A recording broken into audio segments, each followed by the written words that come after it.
Cody Durden. We now go from featherweight to bantamweight to flyweight. But yet, when I look at you, you look like you are 150. Is that your walk around? You're big flyweight, bro. Yeah, I'm about 149 right now. So I was close. Yeah. I was close. After Tyson's practice, I'm like 143. Are you part of the cartel? I am not. Or are you just training with them? I was invited by Tyson to come down here and help Rob with his fight camp for 2 weeks. So, great opportunity. They're such good guys, and and I just want to be around good people and learn and see if I can get a little better. That's 2 weeks after Rob, you got Tagir, right? Yes, sir. December 16th. That's the pay-per-view. Yeah, UFC 296. Where are you on the card? Do you know? I do not know. Flyweights should always be on the main card. At least one set of flyweights, in my opinion. Yeah. I mean, you guys can do almost everything, and not to say the other guys can't, but the lightweight guys, man, just are amazing. Yeah. In that regard, it's almost like a Cirque show. Yeah, I mean, this is gonna be a good fight. I think it's Khabib's nephew or something, or he's related to Khabib. I'm not sure, or he just grew up in the camp. But he's a solid opponent. He's 3-1 in the UFC. I'm 5-2-1 in the UFC on a 4-fight 4 in a streak. row. That's And, impressive. Yeah. I don't think I've lost a round the last 4 fights. So it's been good, man. You know what I mean? Taking it one fight at a time, one day at a time, 1 week at a time, and just trying to be the best person I can be every day. This will be your 3rd fight this year? Yes, sir. Yeah, it's impressive. Serious. So I want to ask you a question about, it's very hard to have streaks in the UFC. Everybody's top notch, top level. You have a pretty good one going. Have you maybe thought about that little time that they give you afterwards, that mic time, where sometimes fighters can say the right thing and maybe even jump a couple people? Or I guess what I'm asking is, what do you do to not be in that situation that like a Tony Ferguson was in before, an 8-fight win streak, a Beneil Dariush? What do you feel like a win here? What does it do for you? Man, I think it gets me one step closer to my goal, and my goal is, top 5 now. I reached the top 15, even though I got bumped out by David Dvorak, which he's on a 3-fight losing streak, and he's 3-3 in the UFC. And I just believe that that should be my spot, just personally. But I think it gets me closer to my goal, which is top 5. When you picture the fight in your head, I'm sure you do that quite a bit. Is it always the same outcome? Do you look at one particular thing, I'm going to take them out this way, or do you see kind of multiple angles here? No, man.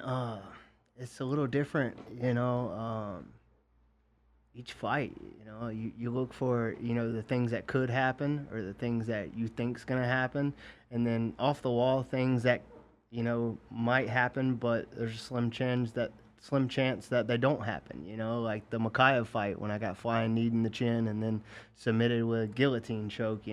I didn't see a flying knee coming. It was just one of those things. I made one little mistake, crouching, ducking a little bit, and I crouched right into it, and it was a whirlwind of trouble after that. How quick can you get over something like that? Is it something that always stays with you, or is it something that you can just kind of turn the page? And because it looks like you did as far as what you've done since then. Man, I'm not invincible, you know what I mean? I've lost before, and I just look at it as you just got to keep going. There's going to be another fight after that, and just wake up, be the best you can every day, and show up with small goals every week and try to crush those goals, which will lead to your bigger goal in the end. You spoke about crushing goals. You crushed my parlay once. Yeah? Yeah. Which one? The Hadley fight. Yeah. I had Hadley. So this is your chance to go, that's what's up. Well, I mean... Because I have thick skin, so... Yeah, everybody's got their opinion. But, yeah. I mean, he almost had me in the armbar. Yeah. No, he's a tough flyweight, and so are you, man. But I don't know. I was just making up a parlay, I remember. And that's why when I saw your face, I go, man, he looks familiar. But now I remember you crushed one of my parlays. Yeah. So congrats to you. It's not much that I bet anyway. Man. But I thought Hadley's a tough customer, and you took care of him. So respect, man. And the 4-fight win streak that you're on, that's very, very Yeah. impressive. I took it personal, that fight. He did a lead up on his YouTube, and they were like, He can be that way. Tagir pulled out. What do you think about Durden? And he's like, oh, he's a cocksucker. He's gonna. I didn't hear all that. He's gonna try to suck my dick. All he's gonna do is the wrestling? crotch sniff, And then guess who turned into the wrestler in the third round? He did, shot twice. I was done wrestling after the second round when I knew that I was the better striker. I was like, man, he can't knock me out. I landed an elbow over his eye and cut his eye and pointed at him. I was just having fun in there. You gotta have fun. It takes pressure off you, and I care if I lose, but then again, like, there's bigger things to worry about. You know what I mean? Have fun, enjoy it. You can't do this forever. You know what I mean? And I feel like that's what's made me a better fighter. I got in the UFC. I wasn't sure if I belonged. Oh man, the best guys in the world. Then I proved I belonged. And then I started just having fun in the cage. You know what I mean? Like I felt like I was secure. 3-fight win streak. You can lose. You got room to lose. You know what I mean? Now you can have fun and have fun in training. And then. Well, don't lose now, because I'm seeing you're slowly progressing upwards. In our rankings, we have you in our rankings, USA Today Sports and MMA Junkie. And I see you breaking into the top 10 if you continue winning. But I wanted to ask you, what are your goals for, I guess you have 2023, one more fight. But where do you see your championship aspirations? Like, do you feel like you're maybe 2-3 fights away? Man, I never even looked that far ahead. I've been the type to just focus on my next opponent and try to get that job done first, and then we'll worry about things as they come. But I do have a goal in mind, and that's to get in the top 5 and fight one of the top 5 guys, Kai France, Amir Albazi. Those Brandon Royal. There's some studs up there. There sure is, man. And I train with Pantoja at American Top Team, Coconut Creek, and Manel's tough too. Right. Yep. Yeah. And Pantoja's such a nice guy, man. He's taught me so much. I always had that helping hand, and man, I just blessed to be able to train with a guy like that and call a guy like that my friend. You know what I mean? Did you train with Kyoji as well when he was there? Yeah. Man, he's awesome. We're planning on going fishing together next time I go to. And his English is good now. Like he's fun to interview. You know what I mean? Yeah. I thought the UFC should have never either declined to sign him or cut him or whatever it was. I know at one point they just kind of started to do away with flyweights, but the dude was 8-1 in the UFC. Yeah, that's like fucking impressive, man. I agree, but at the end of the day, I think that was his decision. I think. And why not have, like, you want to build around certain athletes from certain countries, and Japan's historically mixed martial arts rich, and this guy is fun to watch. I mean, he probably got good paydays over at Bellator and all that. Yeah, Risen. Yeah, when he went to Risen, he brought the fan base, being the Japanese samurai, and I think that was his decision, and they, at the end of the day, it's all about the money. So, but I agree. I think he's one of the best in the world. Yeah, I mean, 8-1 UFC, only lost to Demetrius, won a Grand Prix in Japan, won a title in Japan, and then won a title in Bellator. Solid. And at flyweight and bantamweight, like, that's really, really impressive. I consider him one of the best fighters out of Japan in the history of mixed martial arts. Yeah, it's unfortunate his last fight, in Bellator, the eye poke. Yeah. I didn't get a chance to see it, but I saw the highlights, courtesy of MMA Junkie. Thank you. So, yeah, it was cool. Can you share a good street fight story with us before you leave? Man, 2019, I was slated to fight in the King of Sparta tournament. Okay. It's an 8-man tournament, which... Where was this? It was in Colorado. It's King of Sparta, so I fought 3 times in one night. Well, 3 weeks before that, I was playing poker at a neighbor's house. I love how Cody gets into it. Did you notice the other 3 were like, whoa. it was a long time ago, and I'm a good guy, and since then He hit his mark real it's quick. like we get it, guys. We get it. Yeah. He's like, oh yeah, man. So Man, Sparta. it's just This one- poker game. This it's motherfucker just- came up to me, and it's he's just like, one I that love stands that. out. You know what I mean? Yes, I've been yes. in a lot of fights. All right, so I was you're at a poker I was game? a hellion growing up, but I'm cool now, so it's cool. So 3 weeks before the King of Sparta fight, I was at a poker game at a neighbor's house, and it just wasn't good people. You know what I mean? Alcoholics and just an environment I shouldn't have been in. And when I walked, The neighbor invited you? yeah, Okay. the neighbor. He actually bugged the shit out of me. Like, hey, come over, whatever. So then I went over there and we're playing poker, and I look over and there's like 10 tall boys, and they're all finished with the cap up, and he's already slurring his words and shit. I'm like, oh, it's gonna be one of those nights. Anyways, we get to playing poker, and he just not he's head of household. He's making that dominant, like, oh, I know how to count, I know how to read the cards. We're playing Texas Hold'em. I'm actually pretty good at Texas Hold'em. Your neighbor's doing this. Yeah, Okay. yeah, my neighbor. And man, I told him, I said, dude, you know, I won, and I split it with his dad, and he gave me too much money. I was like, hey, bro, you gave me too much money. I owe your dad $40, whatever. So he's like, oh, you're telling me I'm wrong, blah, blah, blah. And then he just jumps up and pushes me. I was like, You were "Man." helping him out. Yes, I was helping him out. Exactly. And It's he's aware crazy. you're a fighter, right? Yes, but he was past that point. He's 400 pounds. Like he wasn't scared of me. You know, he's a Okay. big ass dude. You know what I mean? And 400 so, pounds. How yeah, tall he's was he? huge. He was probably like, I don't know, 5'10".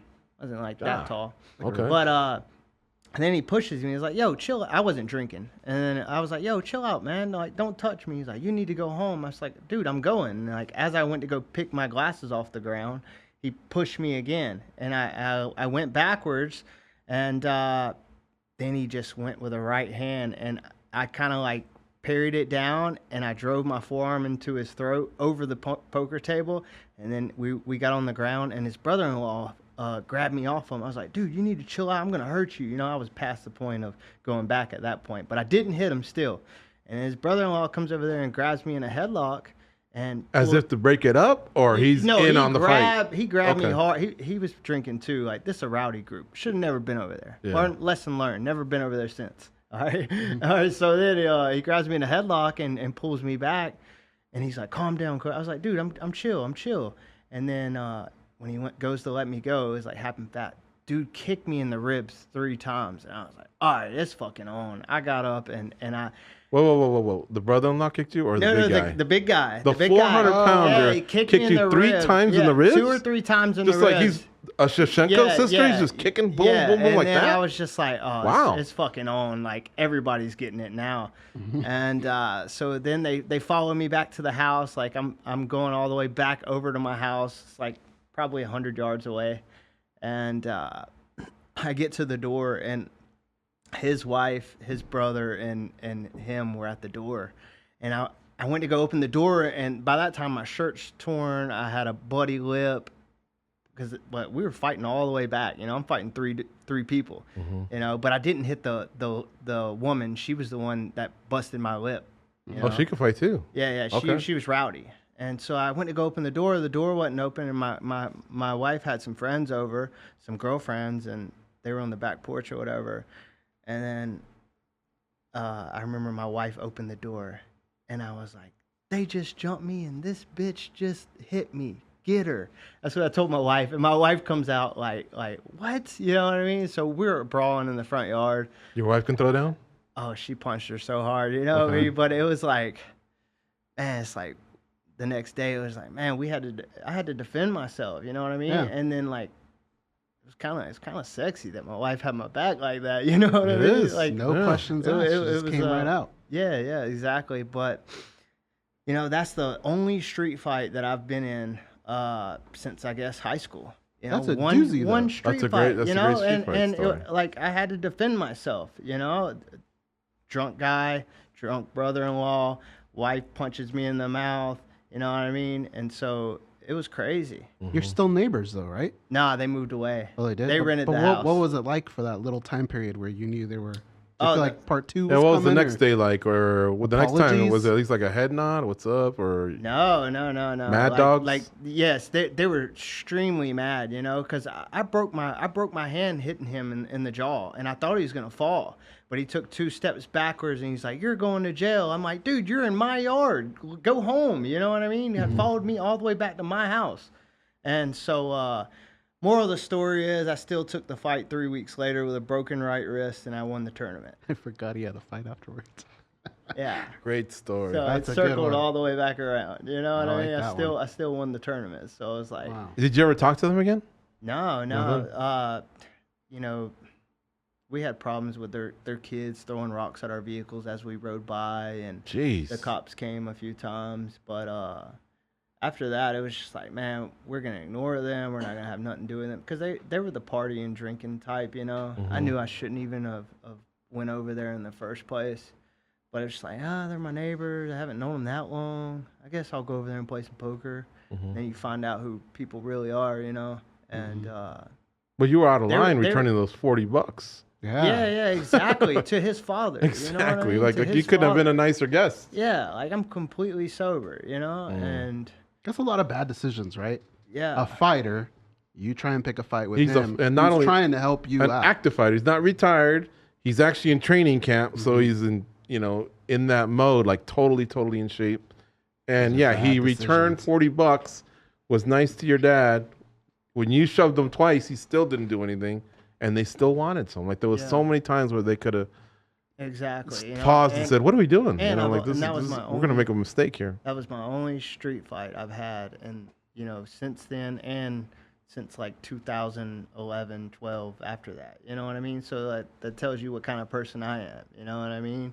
You've chilled out since the Hellion years. Yes. You know what my favorite Since- part of the story was? Mm. When he just leaned back a little bit and went, 2019. Yep. I Yeah. knew gold The was about Sparta to come out of his tournament mouth. was upon us. 'Cause However, dude, I had I've engaged been in the wanting poker. I've been wanting to tell that story. You know what I Yeah? mean? Because he was a big guy, but he didn't fall though. I broke my hand. You know, so Sound like a big Uncle Elmer type guy. he was. 400 pounds, 5'11". Jeez. Yeah, he was a big guy. All right. Well, thanks for stopping by. Man, thanks for having me. And I know you guys got to get on out, so we appreciate you. Good luck with the rest of your camp versus Tagir Ulanbekov. I don't know. I can't. Tagir Ulanbekov. Tagir. There you go. All right. And yeah, safe travels. Well, no, this one's in Vegas. The other one's in Austin. Sorry, the one with Rob Yep. and Davis and Figueredo. But thanks, Cody, for Appreciate stopping by. it. All right.